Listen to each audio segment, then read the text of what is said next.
puasa sebagai pembinaan jiwa terhadap konstruksi raga. Ketika kita berbicara raga, maka tidak bisa terlepas dengan jiwa, karena antara jiwa dan raga adalah satu kesatuan yang saling membutuhkan. Ketika perbuatan raga dilakukan, maka itu tidak bisa terlepas dari jiwa. Maka baik buruk satu perbuatan itu sangat tergantung dari jiwanya.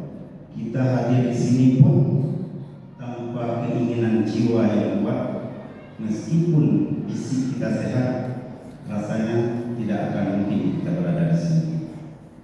Begitu juga suatu perbuatan baik dan buruk yang kita lakukan, maka tergantung pada jiwa.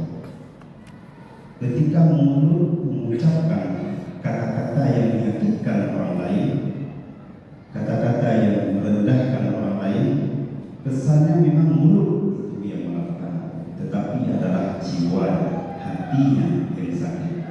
Maka adalah sifatnya yang dikeluarkan, tapi yang munculnya adalah diraganya. Maka dalam sebuah hadis Rasulullah SAW bersabda, "Ala," yang diriwayatkan oleh Imam Bukhari Muslim, "Ala in fil jasadi mudghah." Dalam tubuh kita ini ada segumpal daging. Idza salahat salaha jasad kullu. Apabila dia baik, maka baiklah jasadnya. Wa idza fasadat fasadat jasad kullu. Dan apabila dia rusak, maka rusaklah jasad. Apa itu? Ala wahya qalb. Dia adalah qalb, dia adalah jiwa. Maka berbicara jiwa, apa itu jiwa? Jiwa itu dia bersifat metafisik, tapi dia mencakup seluruh kehidupan batin, dia mengontrol segalanya. Jiwa memang tidak bisa dilihat, jiwa tidak bisa diraba, tidak bisa diraba, tapi sifatnya nyata. Bagaimana cara berpikir seseorang, bagaimana cara merespon, bagaimana ketika ada masalah yang bijaksana dan tidak bijaksana, itulah cerminan dari jiwa. Maka ketika kita memberi makanan fisik dengan kita rawat yang sebaik-baiknya, maka jangan abaikan makanan jiwa. Makanan jiwa tentu tidak akan sama dengan makanan fisik. Makanan jiwa bukan bersifat materi, tapi makanan rohani.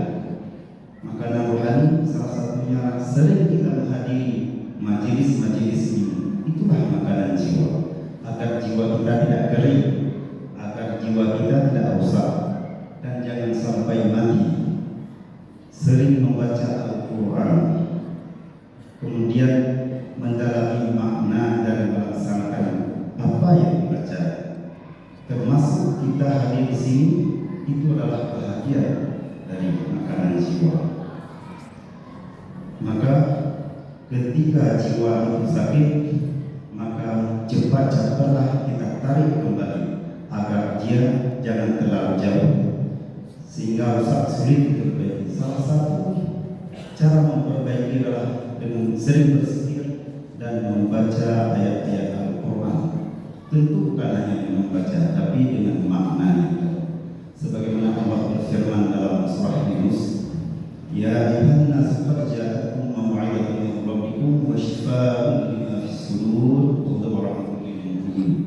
Al-Quran adalah sebagai obat penyembuh yang tepat penyakit dalam dada manusia, dan Al-Quran juga sebagai petunjuk dan rahmat bagi orang-orang mukmin. Maka beruntunglah kita hari ini dilahirkan di tengah-tengah orang mukmin dengan diberikan Al-Quran. Al-Quran adalah sebagai pedoman hidup, dan Al-Quran adalah sebagai penduduknya ilmu, dan Al-Quran sebagai obat penyembuh terhadap jiwa-jiwa yang kering, jiwa-jiwa yang rusak. Dan Al-Quran, setiap huruf kita baca Allah lipatkan pahalanya. Maka betapa beruntungnya kita mendapatkan Al-Quran. Yang kedua adalah dengan memperbanyak syukur kepada Allah. Itu adalah untuk mengasah jiwa. Bentuk wujudnya rasa syukur kita kepada Allah salah satunya dengan banyaknya kita berbagi, mau berbagi. Berbagi itu bukan banyaknya harta yang kita miliki, tapi mau berbagi apa yang kita miliki. Itulah wujud maknanya rasa syukur. Kalau kita punya ilmu, tentu kita berbagi ilmu untuk orang lain, mencerahkan orang lain. Jadi kita pikiran yang bicara ini, anak itu itulah orang-orang yang picik jiwa. Kalau kita diberikan sedikit harta dari sedikit itu, kita mau berbagi pada saudara-saudara kita yang membutuhkan. Kita lihat ada orang yang tidak makan. Kalau kita ada uang sedikit, kenapa tidak bisa berbagi hanya 10.000 sehingga orang selamat dengan yang kita berikan. Maka ketika bentuk wujud rasa syukur itu mampu kita lakukan, maka Allah pun akan lapangkan, Allah pun akan mudahkan urusan kita. Sebagaimana yang Allah firman dalam surah Sabah, "Qul inna rabbi yabsutu rizqa liman yasha'u min 'ibadihi wa yaqdiru lahu ma anfaqtum min shay'in fa huwa yukhlifuh wa huwa khairur raziqin." Allah melapangkan rezeki kepada siapa yang dikehendaki, dan Allah lah yang menyempitkan kepada siapa yang dikehendaki. Bagi siapa yang berinfak, pasti Allah akan membalas. Maka dengan kita memberi kepada orang lain, sesungguhnya itulah kebaikan yang kita kumpulkan, yang kita makan.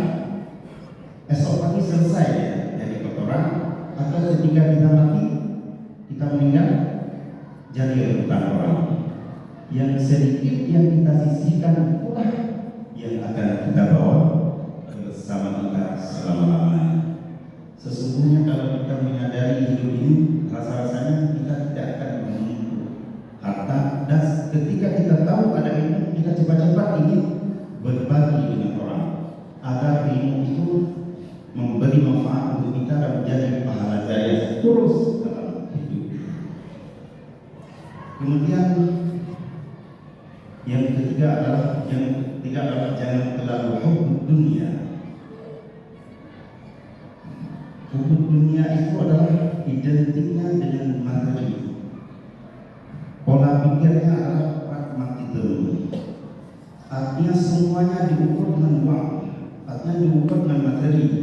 Artinya setiap perbuatan apa yang menguntungkan saya. Melihat orang musibah, apa yang bisa saya ambil dari keuntungan dari musibah? Semuanya dari musibah. Ketika diminta untuk membeli materi, boleh disesuaikan dengan tarif. Itulah ketika manusia itu sudah terlalu cinta dengannya.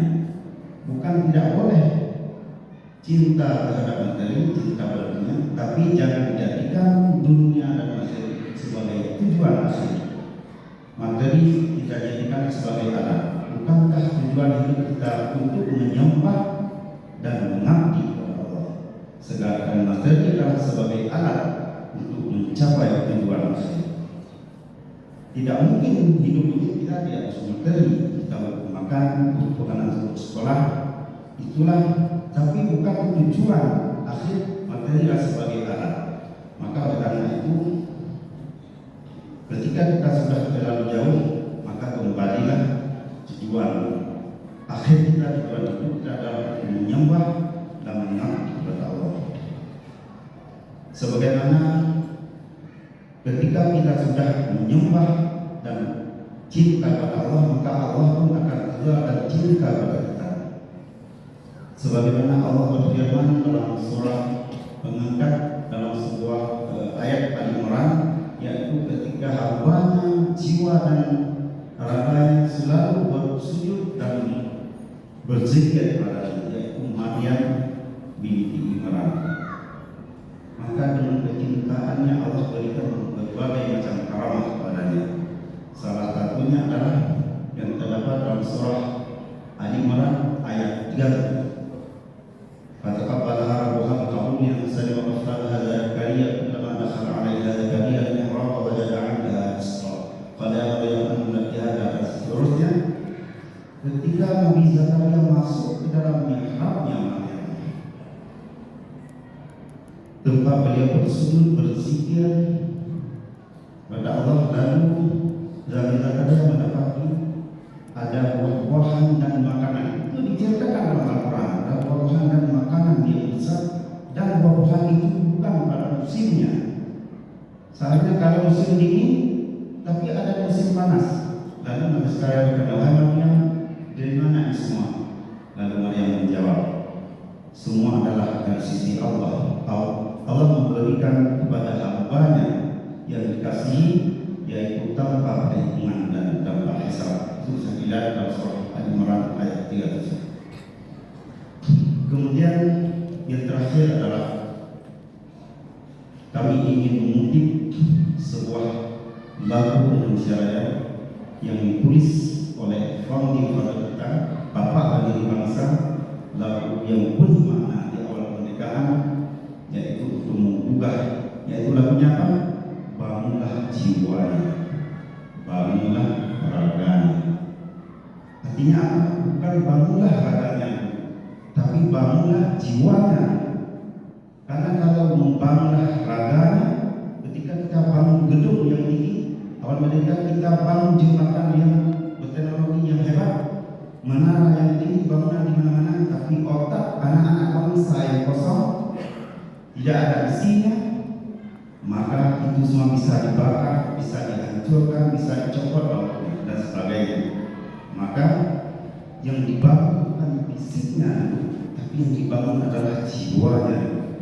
Maka cerdaskan anak-anak bangsa dengan intelektual tinggi, cerdaskan anak-anak bangsa dengan akhlak yang mulia, maka mereka mampu menggali sumber daya alam dan mampu memakmurkan rakyatnya dan mensejahterakan seluruh bangsa ini. Maka slogan yang sering diucapkan adalah baldatun thayyibatun wa rabbun ghafur. Itulah yang dicita-citakan pada akhirnya oleh pendiri bangsa kita.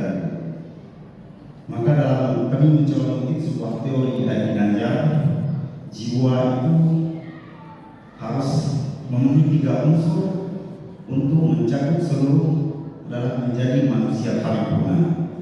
Manusia itu tidak cukup dengan cerdas intelektual. Kalau hanya cerdas intelektual, maka dia juara sekolah, juara umum, juara lomba. Ketika dia kerja menjadi kepala dinas, jadi CEO, jadi kepala daerah dan seterusnya. Tapi kalau kecerdasan emosionalnya kosong, maka rasa yang tidak ada, maka dia lakukan korupsi, lakukan kejahatan, memperkaya diri. Maka dibutuhkan kecerdasan emosional, akhlak yang tinggi, punya rasa simpati dan empati terhadap amanah yang diemban olehnya.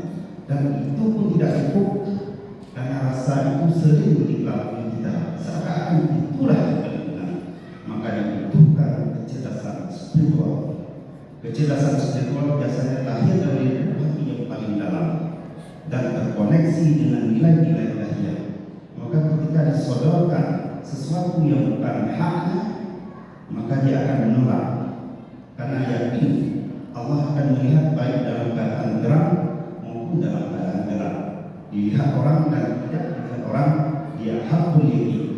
Allah dan malaikat akan mencatatnya.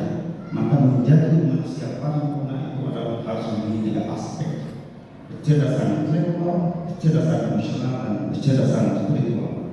Maka jangan heran banyak orang pintar, berilmu, orang yang hebat, orang yang kok banyak masuk penjara.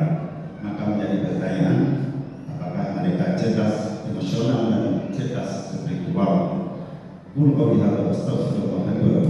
Assalamualaikum warahmatullahi wabarakatuh.